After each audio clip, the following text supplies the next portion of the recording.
Fantasy Football Warriors, welcome. Welcome back. Here we go.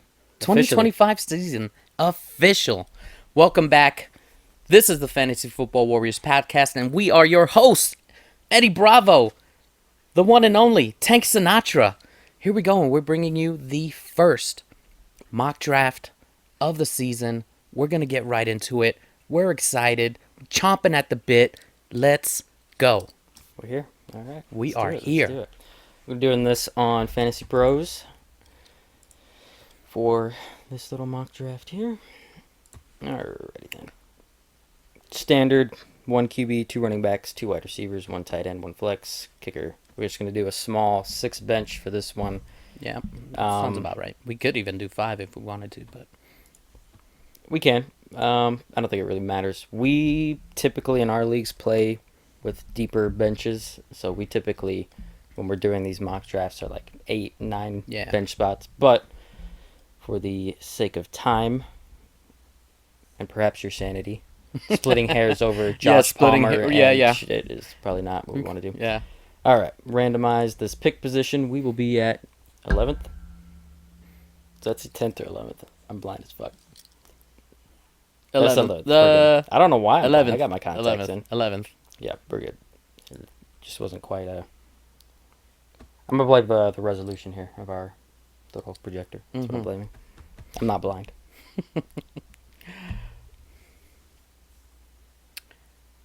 All right.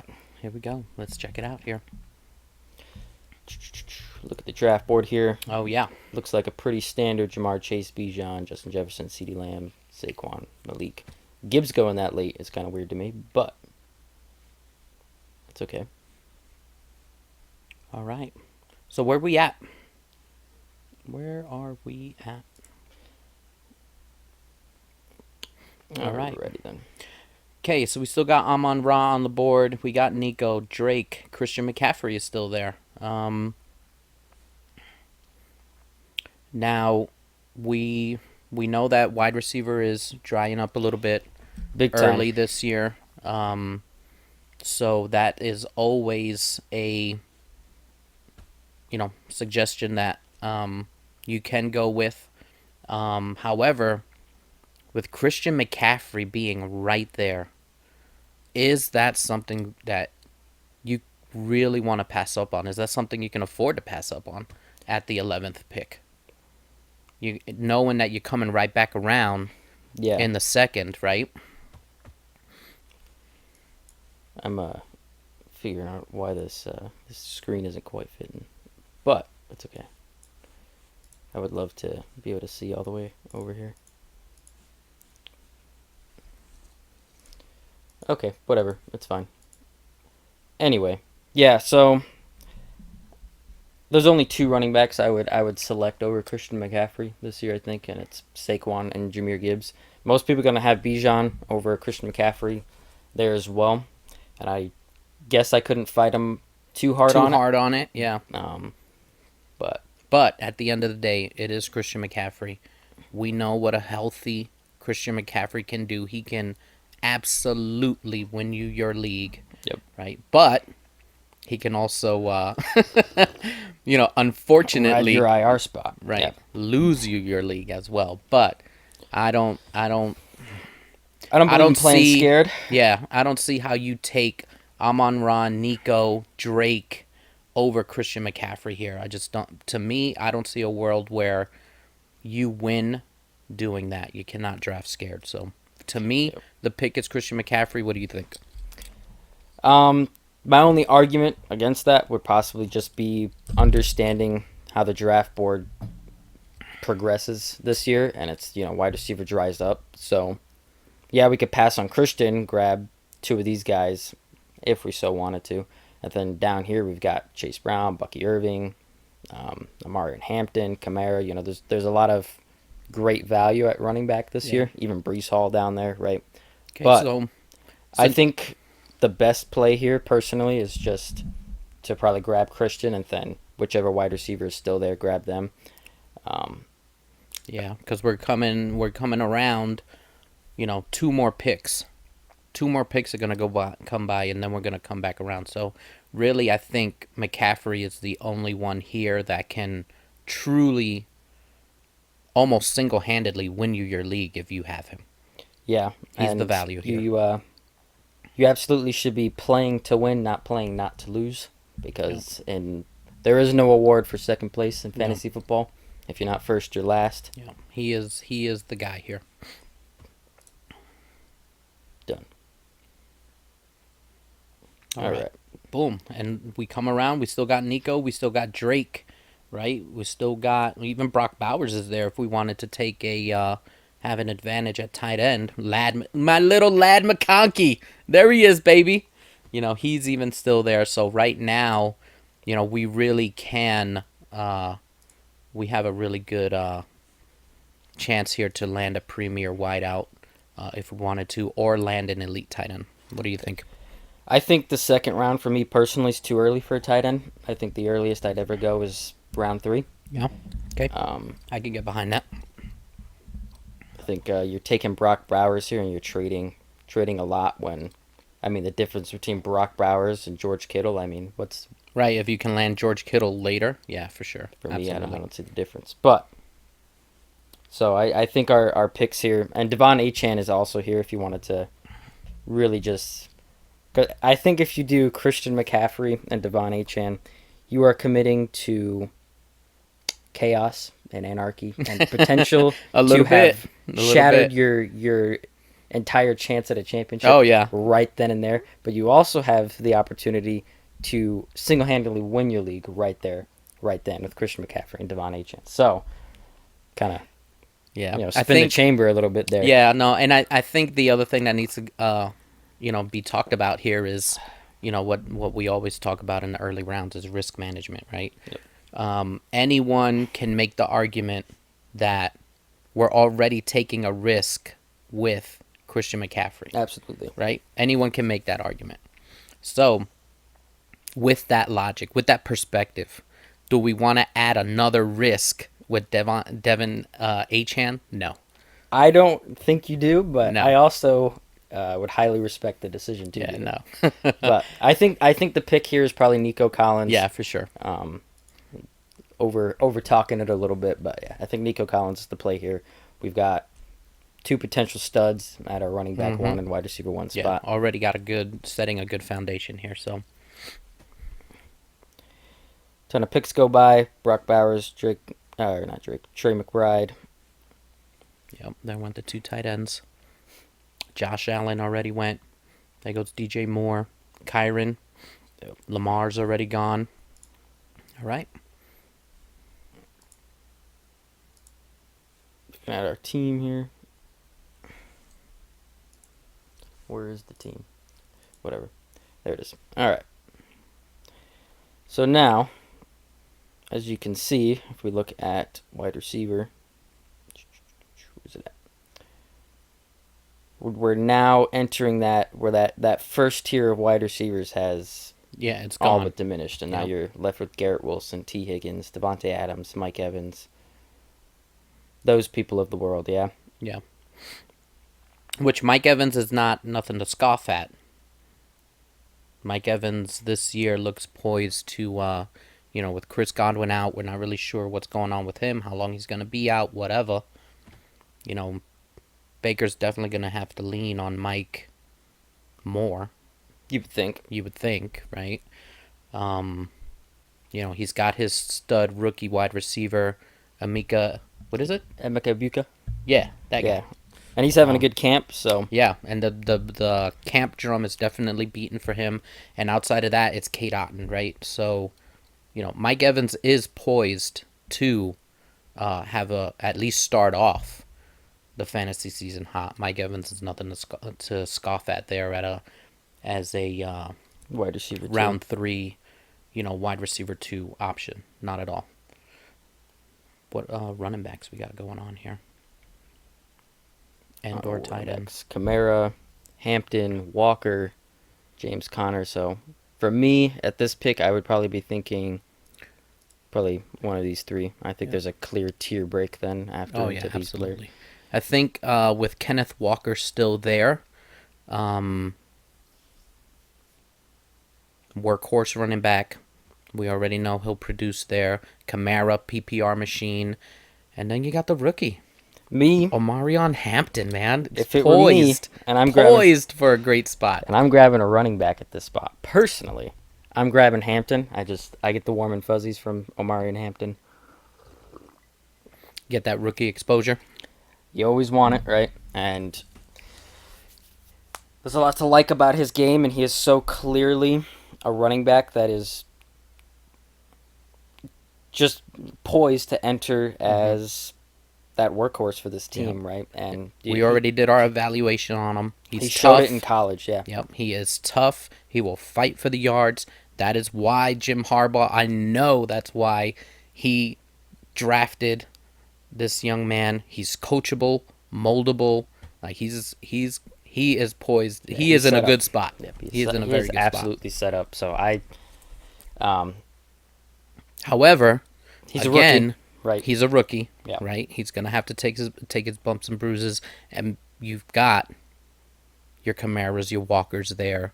Like, we're still in round 3.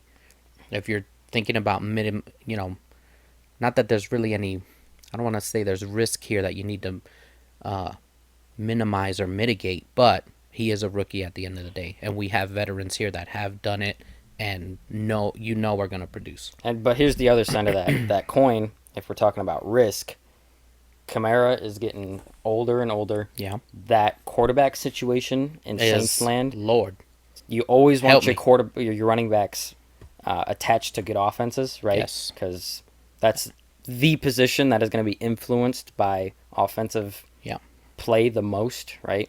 So there's concerns there for Kamara. Kenneth Walker, we know he's uber talented, but we also know he's had a couple of seasons here now where he's missing several games where he's not really getting going because of this, that, or the third, right? Pete Carroll's gone. Well, he's been gone, but for a couple of years. So there's just saying there isn't risk with either of those players, I think, is ignoring kind of the larger body of work we've seen from both of them the last couple of years. So I don't know how much risk there is to manage between any of these 3 players at this point. And so for me it's Hampton if you're going running back. However, you've also got Kittle here, who we were talking about. Mm-hmm. And just from previous mock drafts, one of my favorite things to do this year is to secure running back, wide receiver, tight end. And get that tight end advantage. You just get positional advantage. Kind of those pillar stones throughout your roster, and then you build around those 3 players. Now, that's not the only way to go about it, obviously. And we've got kind of back-to-back picks here, so I feel like, really, coming up here, I don't know why the screen's not showing me the whole thing, and why we're not getting the... Hit the little dots up there, and then change to 90. That should work. Nope.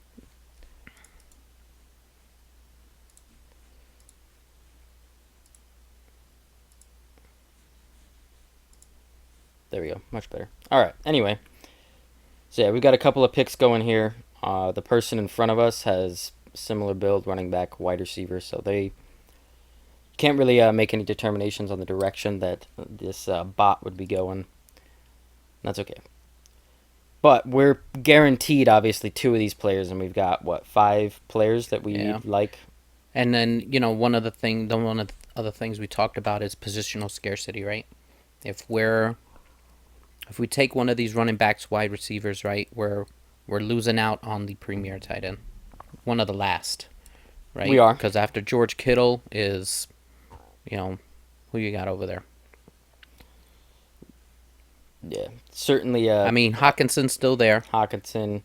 Yeah, but I think there's a clear tier break, obviously. Oh, yeah. I especially agree especially with the position that Kittle's in this year. Yep. No Debo, Brandon Ayuk is... Who knows what's going on with him, on his return, right? Yeah. So he is poised for another great year. You know that. If we take Kittle here, we know we can come back around and secure a running back or wide receiver of our choosing that is still left. Yeah, that's definitely what I'm leaning towards here. The alternative would be to, punt tight end at this point. Because for me, if you don't get Kittle here, you just double dip late, right? Yeah, I say pull the trigger on the tight end, man. Let's get it. We'll see who's left after that.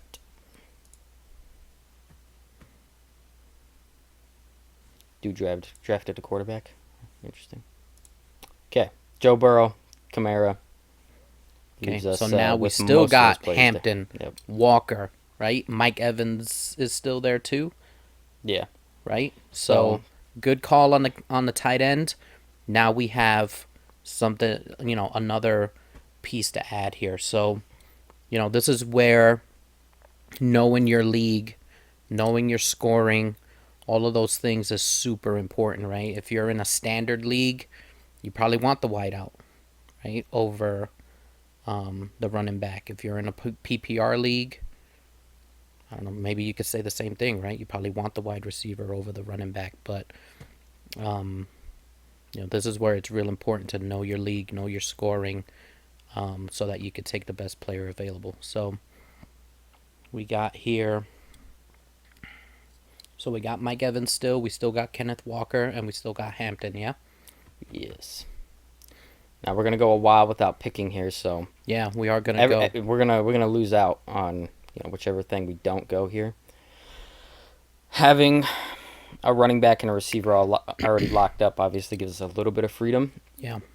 Now we do know that wide receiver dries up pretty quickly here, so if we don't take Mike Evans, we can hope for maybe Ted McMillan, Rashee Rice, George Pickens, maybe Calvin Ridley, right? If we don't go Hampton and we go Mike Evans here, then we're going to be looking at probably DeAndre Swift, R.J. Harvey, Aaron Jones, and maybe James Conner. Yeah, and I'm good with that. I think Evans is probably the play here, yeah. Let's do it.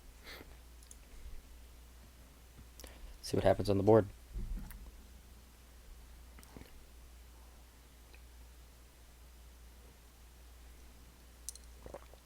All right, and that's what I was kind of thinking might play out for us. We got R.J. Harvey there. We still got Aaron Jones, right?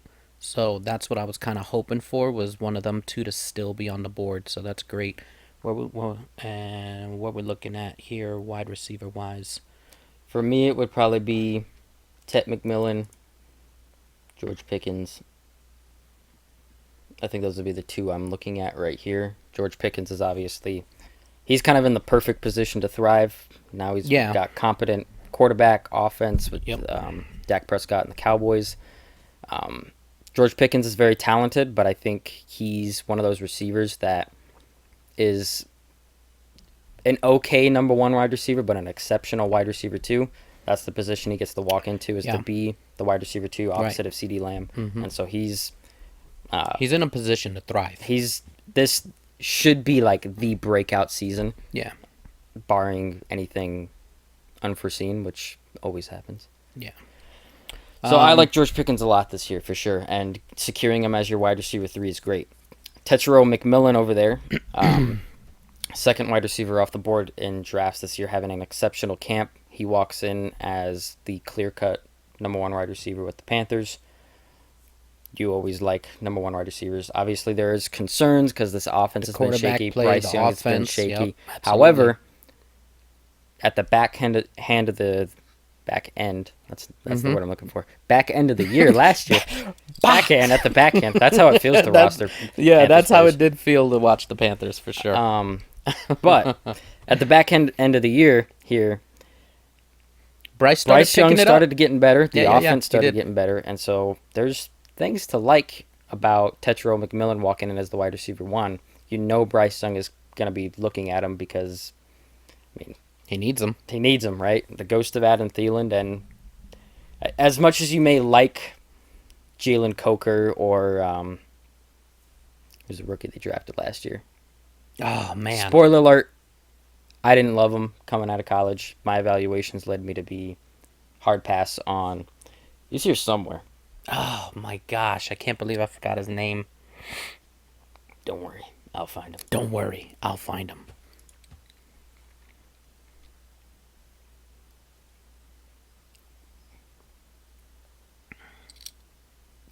Don't worry, I won't find him. Okay, we'll circle the wagon back to him. But yeah, you weren't a fan anyway.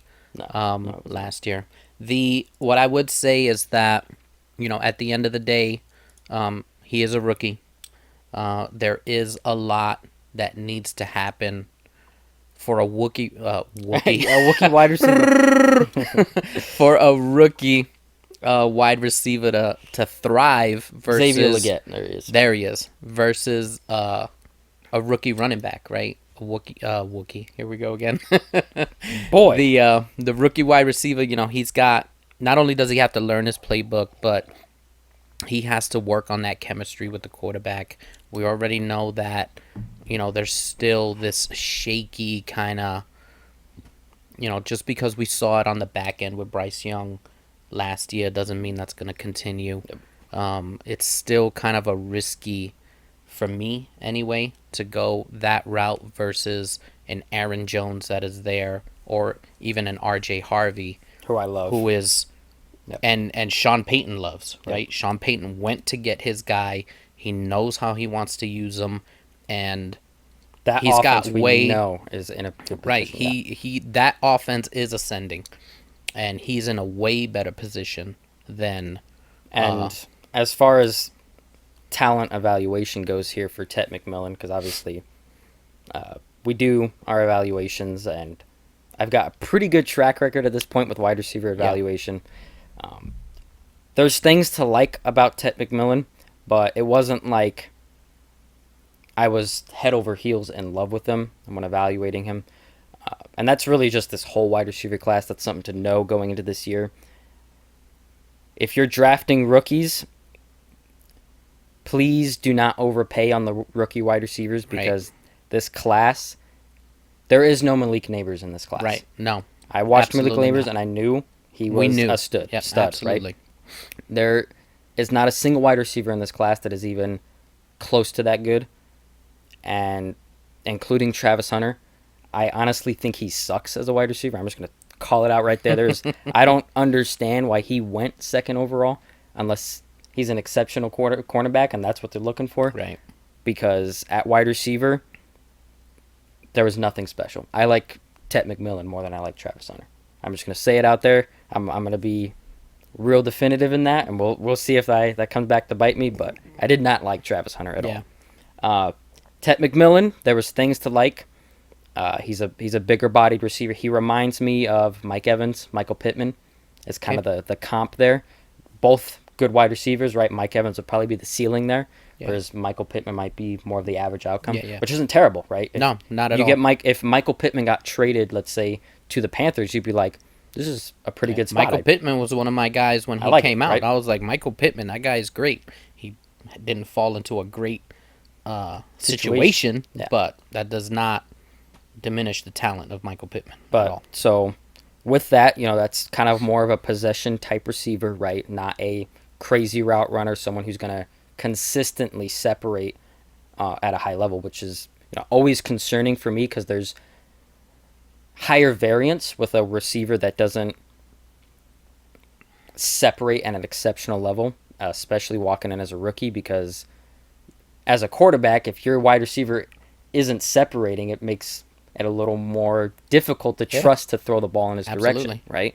So there's just higher variance with receivers where I see concerns with separation. And that's kind of where I'm at with Tet McMillan. It's not that he can't separate. It's just nothing about his college film showed me that he was an elite separator or an elite route runner, right? I get that. And that's the biggest thing I always look for, because if you can't separate, you can't be an NFL wide receiver. And if you can't separate at the college level, it's gonna take some doing to separate at the NFL level when defenses are better, cornerbacks are better, right? Absolutely. So that's my concerns with Tet McMillan, right? And it's not that I thought he was bad, right? Like I said, there was things to like. He was a good wide receiver, but it's not like Malik Neighbors walking into Giants land where you're like, I don't even give a damn that it's Daniel Jones. He's just too good, right? Which is obviously what happened. That's not the feeling I get with Tet McMillan. However, he's having a great camp, and I didn't hate him, and so there's things building there from a talent profile.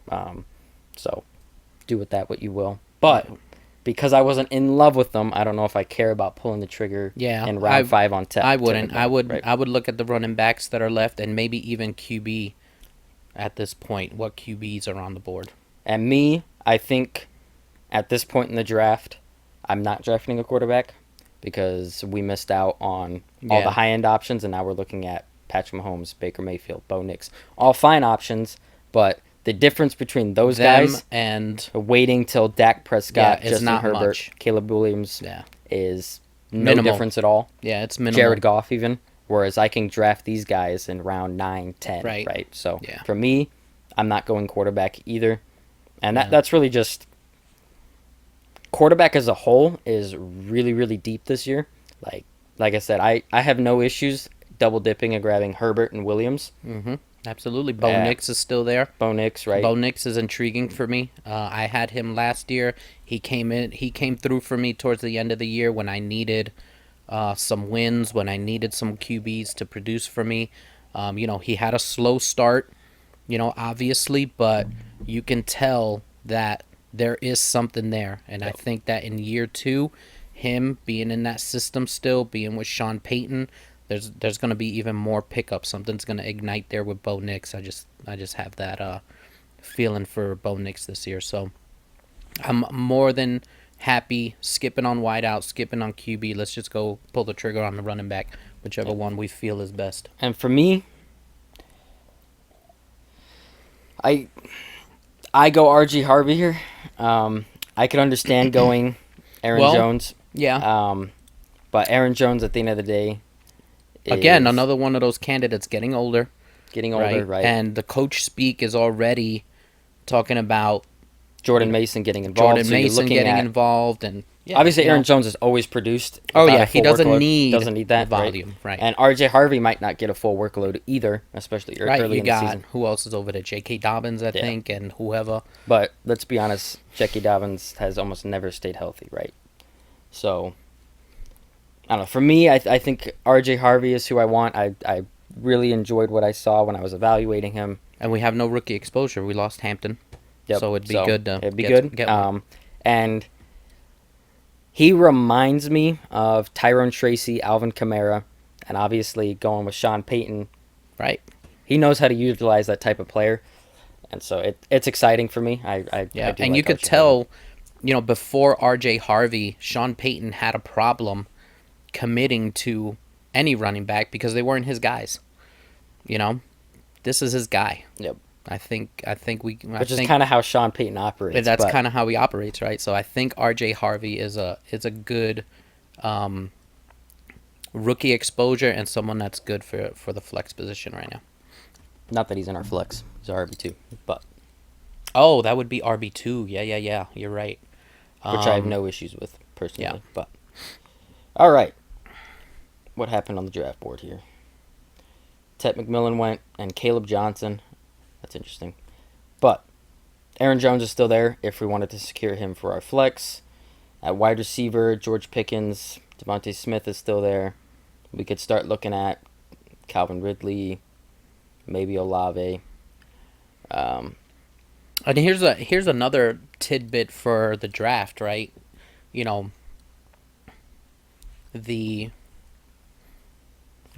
The boring vet or the surprise rookie league winner. This is a perfect example, and we talked about that today. Matter of fact, where we know what Aaron Jones brings to the table. We know what he can do. We know what he can produce with the ball in his hands. We know he doesn't need the volume to do it. He's in a good offense, right? J.J. McCarthy's back under center this year. Well, not back, I guess, because he never even made it to the field Didn't really, last played year. one But preseason game. you've got J.J. McCarthy in the mix. This is still a good offense, Absolutely. right? So It kind of goes down to, I guess, your philosophy of fantasy football, right? Aaron Jones is the safe pick where you know kind of what you're going to get, barring injury. right. You're getting yourself probably mid to high end RB2 production, right? Which is great. That's valuable. However, at this point in his career, I could almost confidently assert he's not going to be the reason you win your league. Probably At not. this point, he doesn't have league winner in his range of outcomes.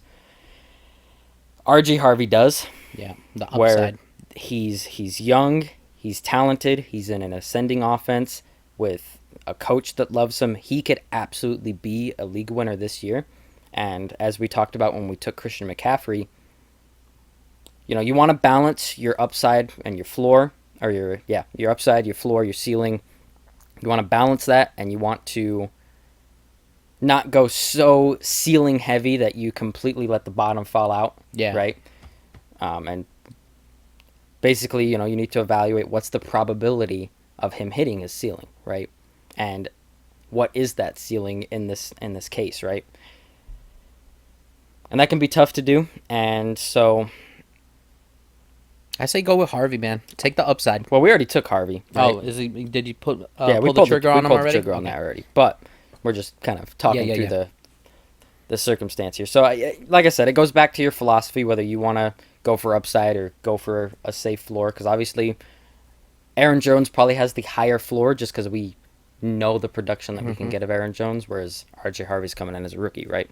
But in both of the players' best case scenarios, I think RJ Harvey has the higher ceiling and could actually be a part of your championship run, whereas Aaron Jones is kind of a supplementary piece. So for me, as we talked about with Christian McCaffrey, I don't believe in playing scared, and I think you need to be playing to win and not be playing not to lose, right? Which Aaron Jones is playing not to lose. RJ Harvey is playing to win.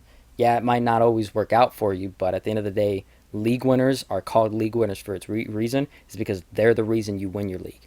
If you hit on no league winners, you're not winning your league. Right. You can't just skirt by on having a solid team, right?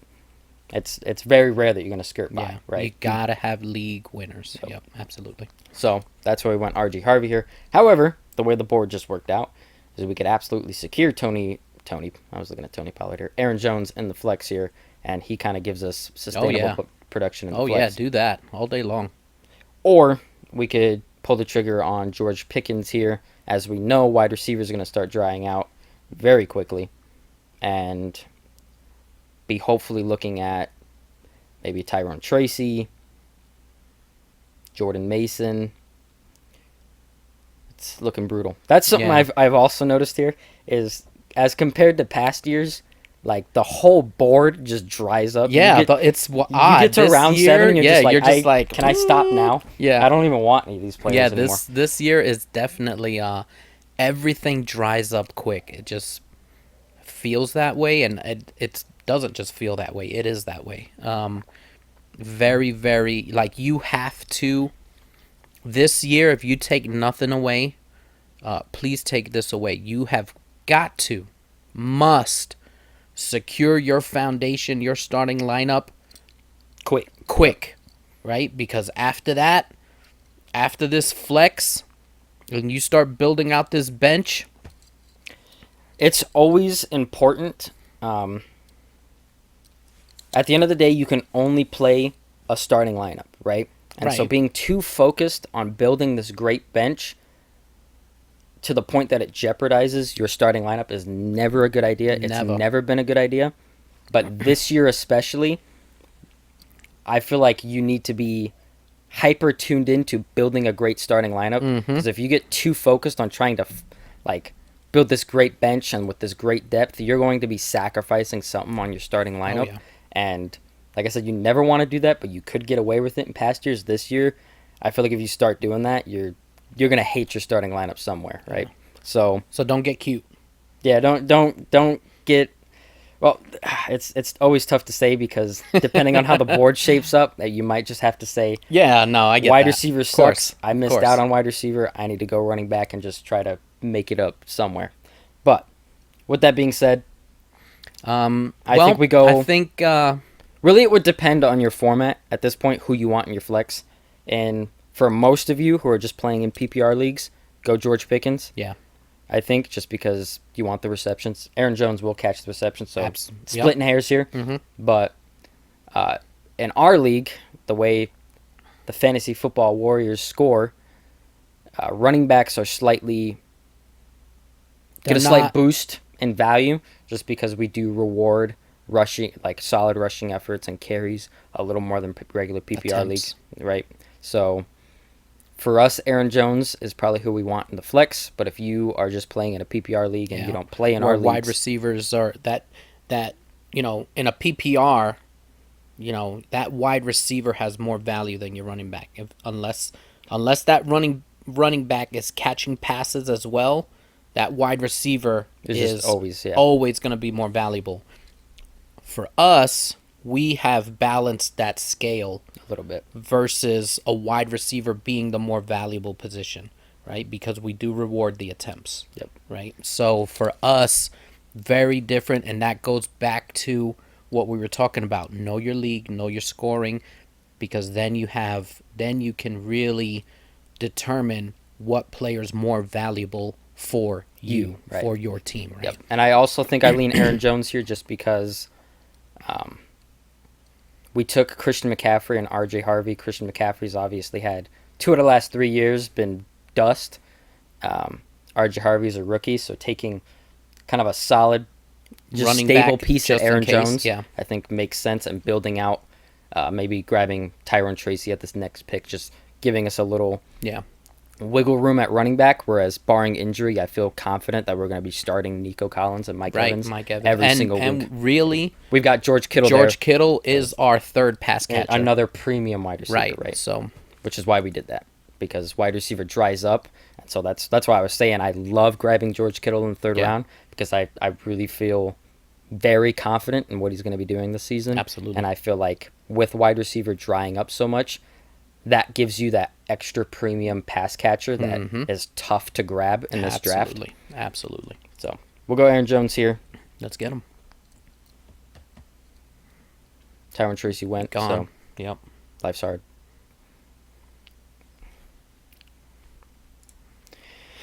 Alrighty then. Entering the 7th round of the draft. Pretty standard.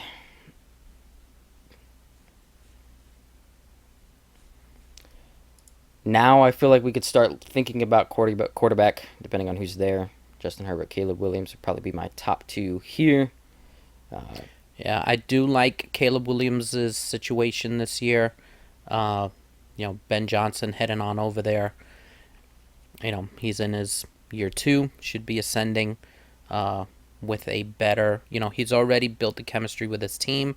Now he's got a coaching staff that could take him further, right? You would think, at the very least. You would think. And we already evaluated the talent last year. We know it's there. We also knew that if anything was going to deter him, it was going to be the coaching staff. And we were... we talked about that extensively. Right? Yeah. We were right on the money.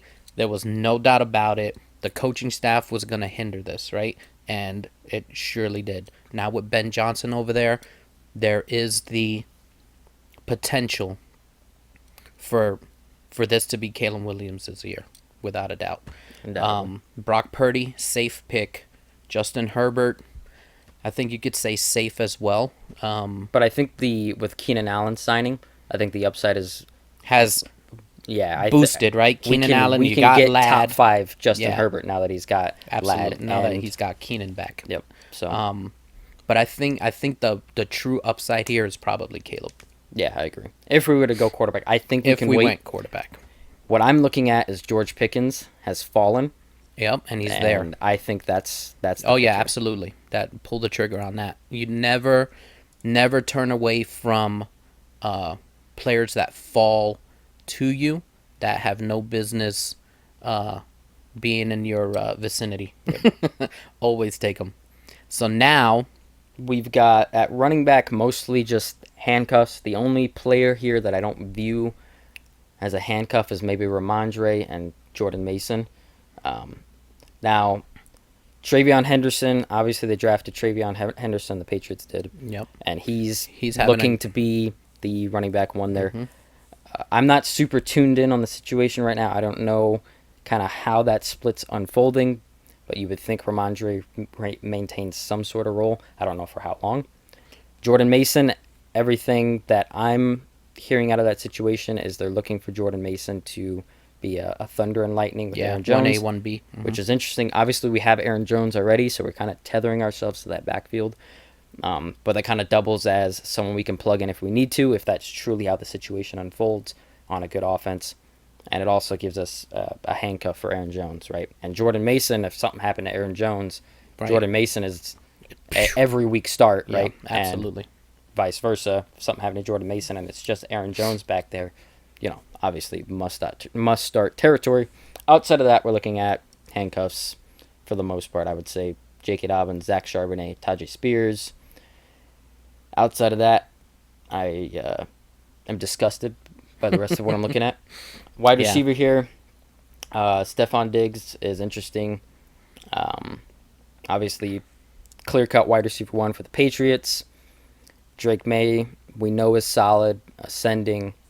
Still have question marks about the coaching staff, the O-line. The whole Right, line. but Stephon Diggs showed last year that he's not complete dust. Right. Now, he tore his ACL, right? I believe that is what... Because he was doing good with the yeah, Texans there. I believe that's what Then he tore his derailed him. ACL. At his age, on this offense, with a torn ACL, a lot of question marks come into what is his reasonable ceiling at this point in his career. I mean, maybe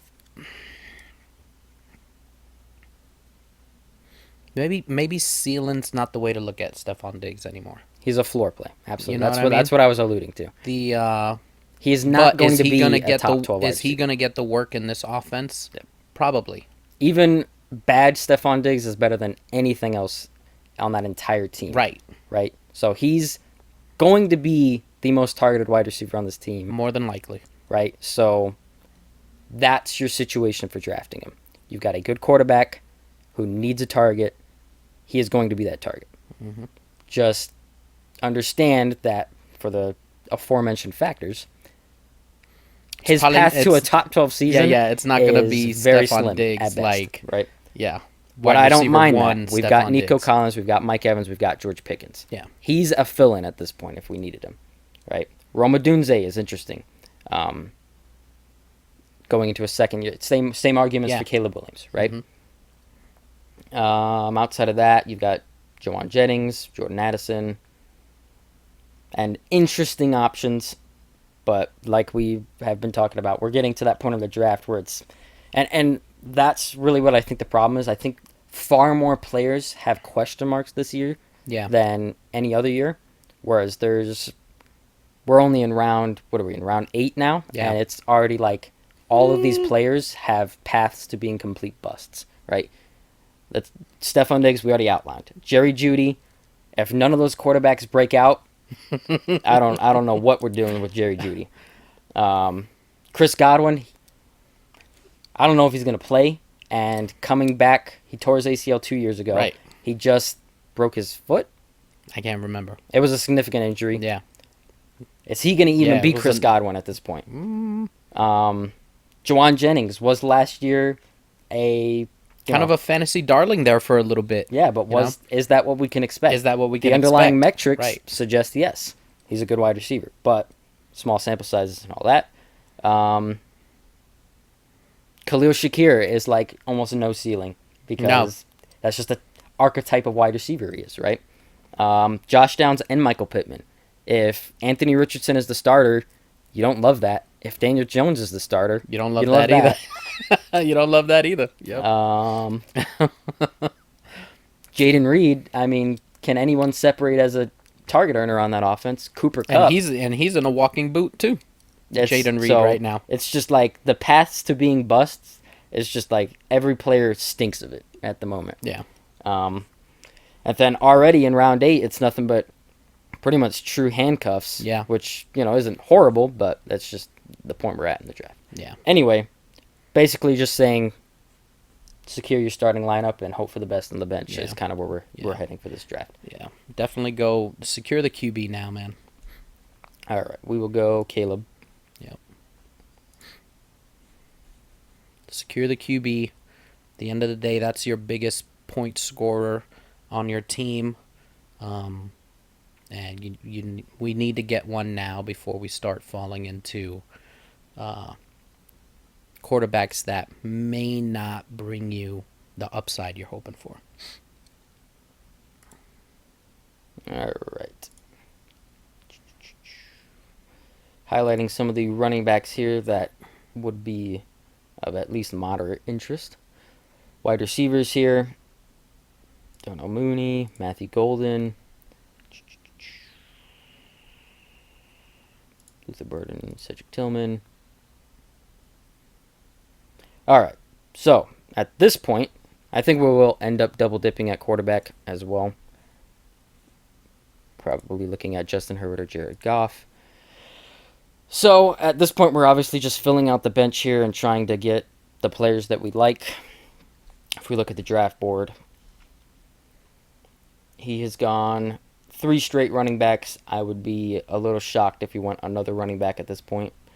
So, we probably feel pretty good about maybe taking one of our receivers here and then grabbing a running back on the back end. Just kind of analyzing what the person in front of us is doing. At wide receiver, Darnell Mooney is interesting. We've loved Darnell Mooney since he was with the Bears, and obviously while he was with the Bears, it was a shit show. He gets to the Falcons, and he has a pretty productive season. Now, he is hurt right now, and his early season availability is in question. Yeah. But at the end of the day, at this point in the draft, his early season availability is irrelevant to you, because if you need your 4th wide receiver at week 1, I don't know what happened, but something happened. Yeah. Right?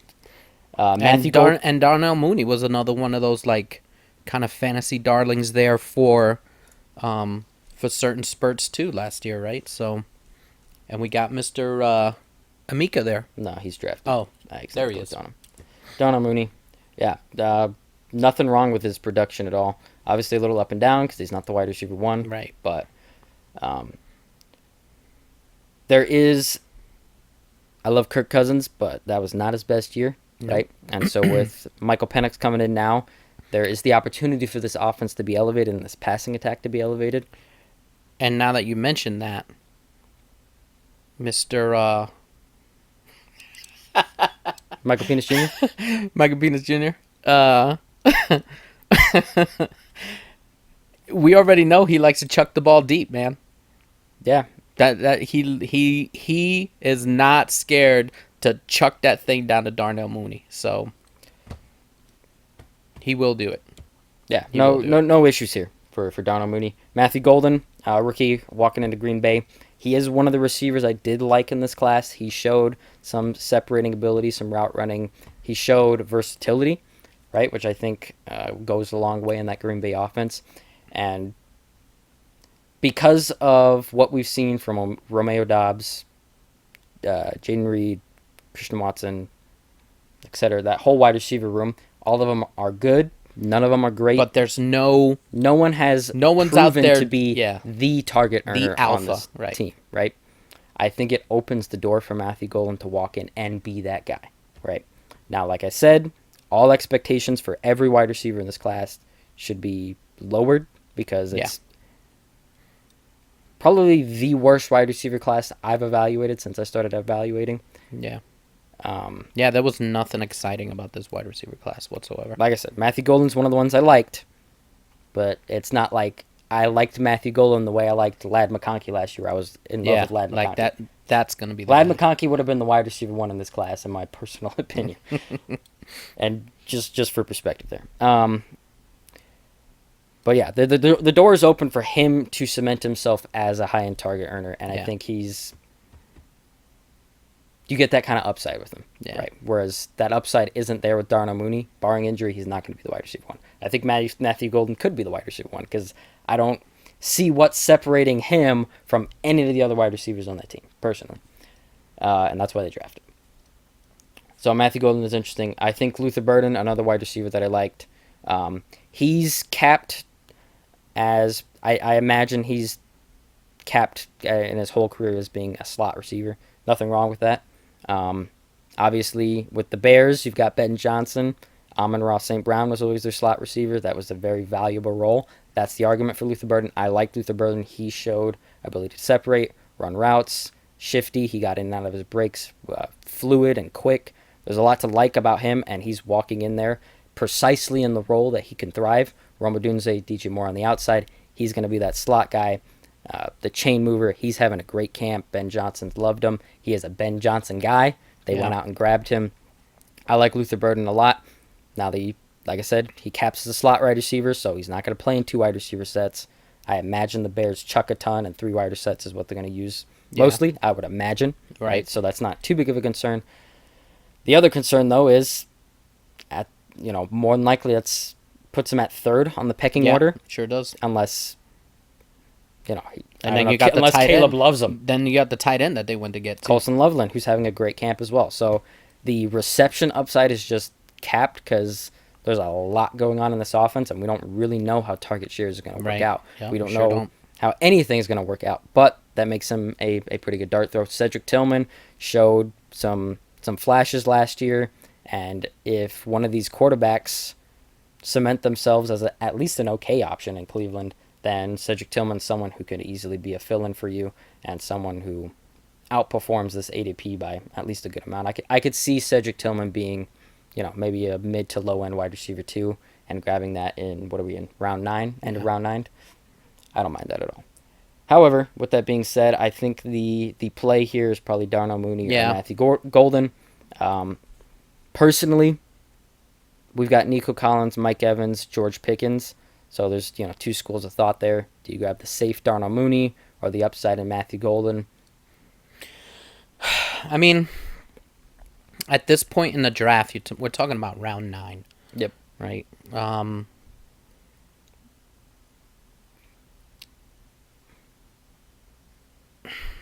I have a hard time, even for me, I have a hard time feeling like anyone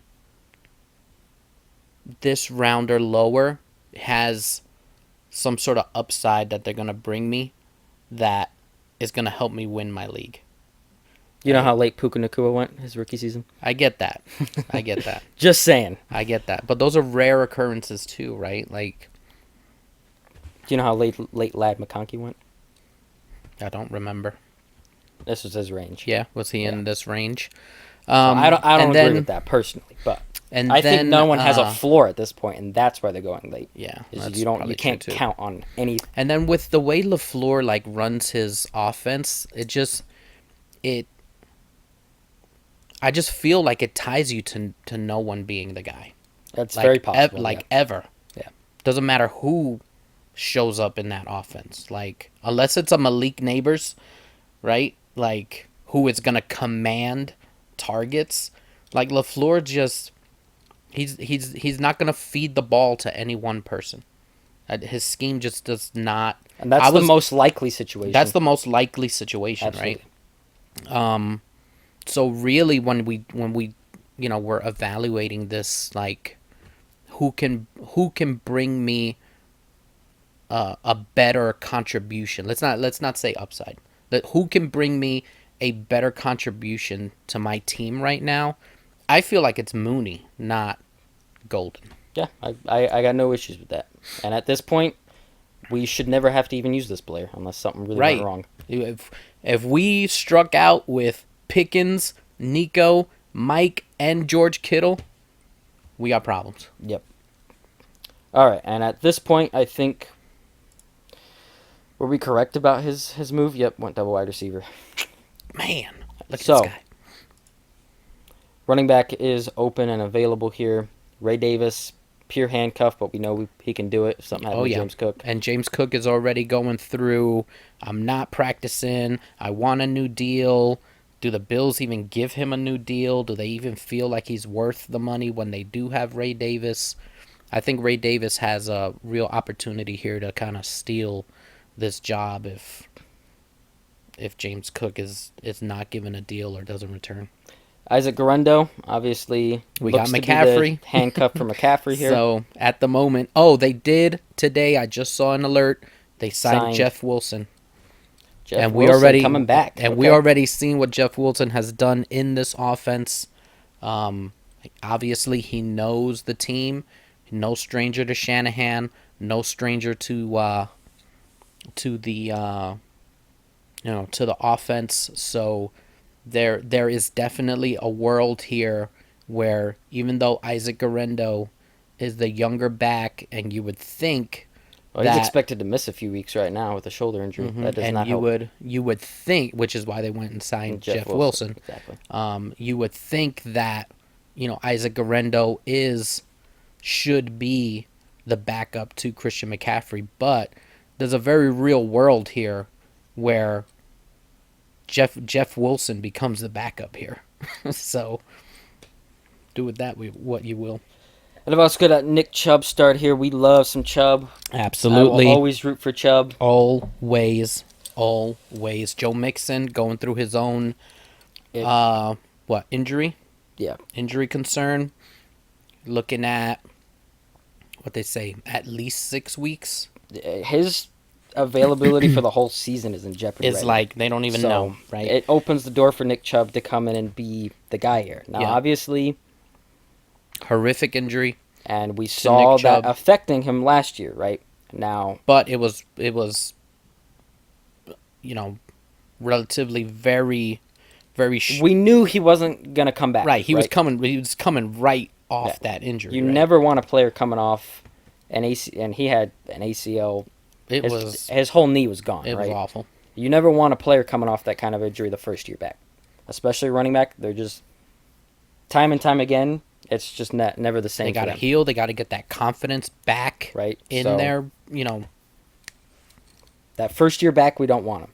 The hope here is now 2 years removed from that injury, Nick Chubb can begin to be Nick Chubb again. Right. That's the hope here, and now he's got a path on a good offense to being the guy. Hopefully. A clear path. Right? Absolutely. Now, with the question marks with Mixon, we don't really know exactly what that's going to develop into, but it opens the door, right?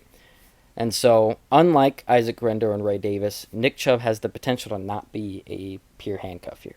That's the argument for Nick Chubb. Now, game theory-wise, I think we can wait another little bit for Nick Chubb. We probably can.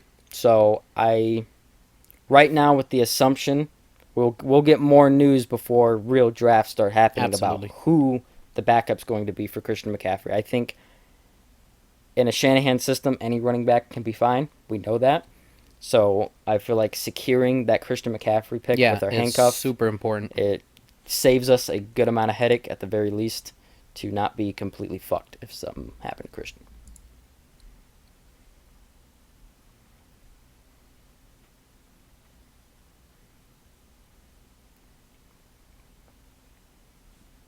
Alrighty then, here we go. Back on the clock.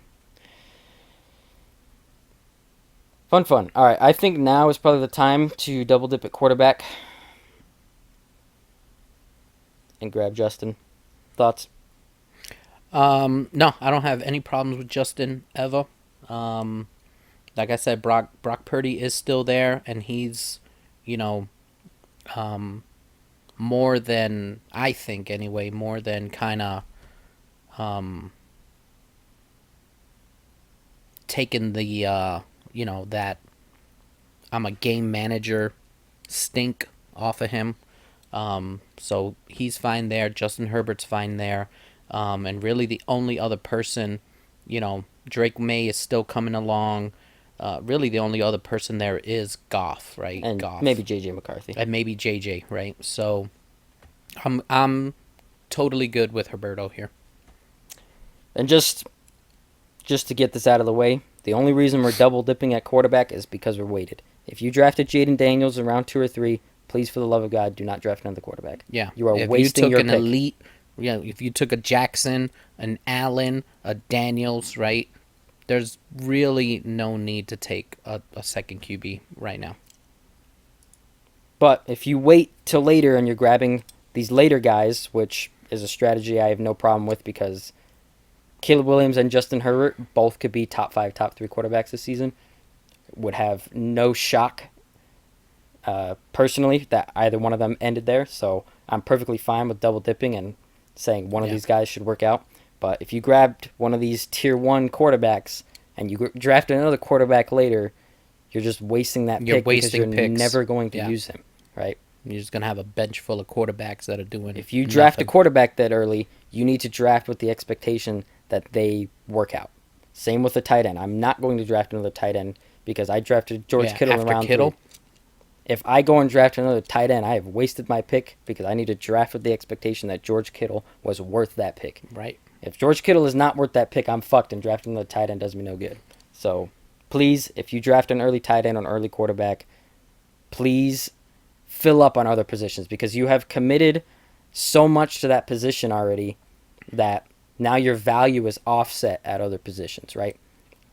When you wait later, you need to grab more to, like I said, offset the value issues, right? So, if, for example, if we went double running back in round 1, round 2, we have more value allocated on that position and less on wide receiver. And so now we should be drafting more wide receivers to kind of equalize the value put into those positions. And so you kind of get more dart throws at the position, right? So if you put a premium pick into a premium quarterback or tight end, don't worry about drafting another one. Please try to make up for it by grabbing more value and more picks at running back and wide receiver. Yeah. So just get that out of the way. Kind of basic shit, but I think it's always a good reminder. Last 2 picks here before defense and kicker. Bashal Tutin, Nick Chubb still there, Cedric Tillman. Outside of that, Josh Palmer interests me. He's been good in when he's coming for the Chargers. Now he walks into the wasteland that is the Bills wide receiver room. Wide receiver room. I think Josh Palmer has a path here to some upside, to an extent. Yeah, to an extent, right? It's Josh Palmer at the end of the day. After that, if we were in a deeper league, we could look at some of these guys. Running back wise, yeah, it's taking shots here. So I think we'll go Nick Chubb. With the clear path. Yeah. Because even Tutin, if we want to talk about Tutin real quick. We absolutely can. Bashal Tutin, good prospect. Let's just put it out there, right? Yep. But he's walking into a messy situation too. Yep. Tank Bigsby is still there in Jacksonville. Etienne is still there in Jacksonville. Like, you're hoping he wins the job. Yeah. And I absolutely think he could because Travis Etienne and Tank Bigsby have, I mean, neither one of them have shown has to be really grabbed that role. spot. Right? Absolutely. And Bashal Tutin is good enough of a prospect that he could walk in and be that guy, or at least be in a split with enough volume going his way that he could be usable and serviceable, right? So that's the Bashal Tutin argument there. Yeah. I'm going Nick Chubb just because he is the one with the clear path. He's got a very clear path, right? And if Joe Mixon comes back, Nick Chubb is probably the clear handcuff here, unless he's just complete dust, which I hope is not the case. And then we'll probably, let's see here. Bashal Tutin got grabbed, so I think we just go Tillman. Round out what we got here. Yeah, at this point, it's just a dart throw. It's either Tillman or Palmer, because I don't think another running back here is... Will Shipley is interesting. He's in line to be the handcuff to Saquon. Obviously, just gives you a path to upside. He did fine in the preseason. I think he averaged 6-7 yards a carry. Everything I've heard is that's who they're looking to be the clear backup. With that O-line, throw any running back there, for the most part, they're going to be serviceable. Not Barkley serviceable, but serviceable enough. As a certified Saquon Barkley fan, I hope to God Will Shipley never sees the field. Right. But from the objective fantasy point of view, if something were to happen, Will Shipley becomes interesting, right? So you could look at Will Shipley as another handcuff, and given our bench at running back here, it's absolutely interesting because we've got Isaac Guerrero and Nick Chubb as the full bench here. But yeah, and in a perfect world, we won't even need him. In a perfect world, we won't even need him. Yeah.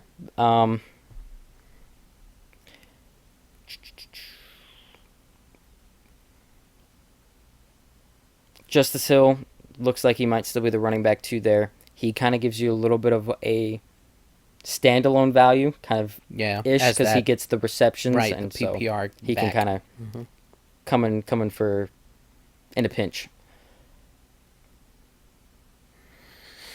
Honestly, we're splitting hairs here. We're splitting hairs. I don't really care. We'll just go Cedric Tillman and call it a day. Defense and kicker. More than likely, whichever defense and kicker you draft will not be on your team by week 3. But I will Yeah, go if Dick you're with the not, kicker. yeah, if unless you have a absolute monster defense that is producing week in and week out, you're probably streaming defenses every week. So Where the hell's the defense, guys? Oh, I'm looking at them. there Move Alliance. Perfect. you All go. right. Boom. There's the full team. Draft complete. Thanks, Fantasy Pros, for your contributions. And there you go.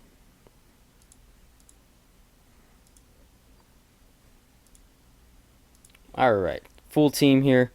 We've got Caleb, Christian McCaffrey, RJ Harvey, Nico Collins, Mike Evans, George Kittle, Aaron Jones, Lions, and Dicker the kicker as the starting lineup. What are our thoughts on that? I don't mind that at all. No, I don't. I think that's got plenty of what we're looking for, right? High upside QB, definitely high upside running back. In McCaffrey and even RJ Harvey, right, has that upside to be come out of nowhere, rookie running back going into a good situation, just like Hampton, right? Nico, premier wideout. Mike Evans, premier wideout. George Kittle, premier tight end. Aaron Jones, perfect in the flex. Lions defense, God bless them. They were so hurt last year. I think they were the most hurt defense last year, and they started off like they were going to just, it was going to be gangbusters, and then they just kept losing players. So hopefully this year, Stay a little healthier. Don't mind that defense at all. Dicker the kicker, gotta love that. Pickens Bench right wise, there in the yep. bench. Pickens, Mooney.